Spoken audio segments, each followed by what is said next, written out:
ऐसा है कि जैसा आपको मालूम है कि हमारे 3 जो माननीय सदस्य 14वीं विधानसभा के हैं, श्री होशियार सिंह जी देरा से और केएल ठाकुर नालागढ़ से और आशीष शर्मा हमीरपुर से, इन्होंने 22 मार्च को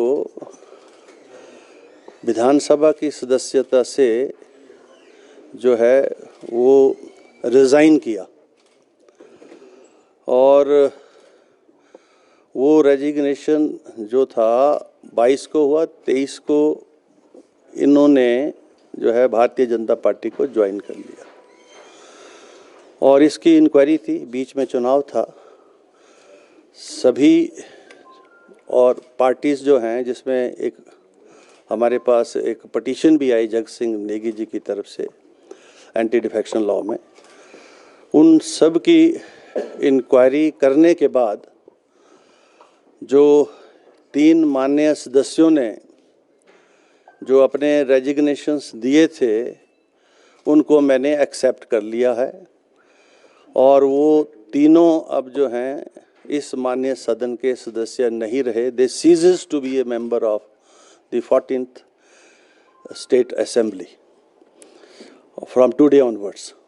तो वो नोटिफाई हो जाएगा अभी और गजट में भी चला जाएगा। तो ये ऑर्डर मैंने अनाउंस कर दिया। क्या दल बदल कानून के तहत कार्रवाई की है या केवल स्वीकार की गई? दोनों के ही निष्कर्ष सेम है। अगर आप रिज़ाइन कर रहे हैं, खुद दे रहे हैं, मेरे पास भी आ रहे हैं, सेक्रेटरी के पास भी आ रहे हैं, तो उसकी जो वॉलंटियरनेस और जेन्युइननेस है वो तो असर्टन हो जाती है। और उसके बाद जो दूसरी पटिशन जिसका जिक्र आप कर रहे हैं, जो एंटी डिफेक्शन लॉ में श्री जगत सिंह नेगी जी ने दी, उसकी भी ब्रीफ इंक्वायरी हमने की है और उसके पर हियरिंग भी है। अभी उस पटिशन की अभी हियरिंग भी है, फाइनल हियरिंग भी है जिसको मैं जा रहा हूँ। लेकिन चूँकि आज ये फाइनल ऑर्डर पर रखा था मैंने, तो इसलिए उनका जो रेजिग्नेशन है उसको तो मैंने एक्सेप्ट कर लिया। बाकी प्रोसीडिंग्स अभी दूसरी जो हैं, अब नेट रिजल्ट तो ये है कि this is to the member either way, either if I accept the resignation और they are disqualified. So this is a less harsh order which I am passing. Sir, अभी के लिए उनका इस्तीफा स्वीकार हो गया है, यानी वो अब सदन के सदस्य नहीं रहे? हाँ, सदन के एक्सेप्ट हो गया ऑर्डर, जो है अभी आपको मिल जाएगा साइट के ऊपर। जो जगत सिंह नेगी की पिटीशन है उस पर फैसला कब आएगा सर? आपने कहा कि फाइनल हियरिंग है उस पर। उसका जो ऐसा है ना, नेट रिजल्ट तो यही है कि they ceases to be a member of the 14th assembly.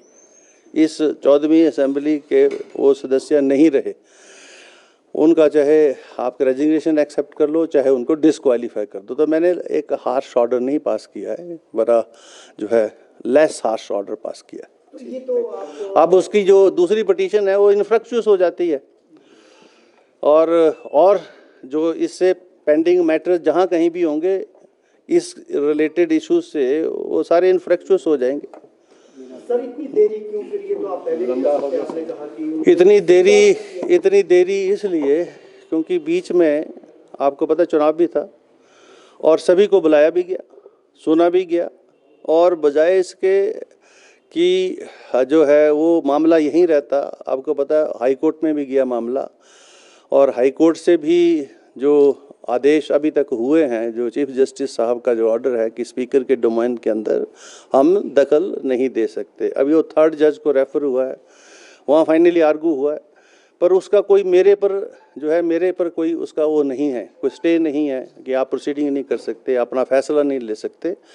तो ये 2 महीने का समय जो है मिनिमम है, कुछ भी नहीं है, और इसमें इतना समय लगता है, टाइम भी देना पड़ता है, तो उस और जो रिकॉर्ड आया है उसको प्रोड्यूस भी करना पड़ता है। तो बड़ा डिटेल ऑर्डर मैंने लिखा है, आप उसको देख लेंगे तो आपको खुद संतुष्टि हो जाएगी। धन्यवाद, थैंक यू।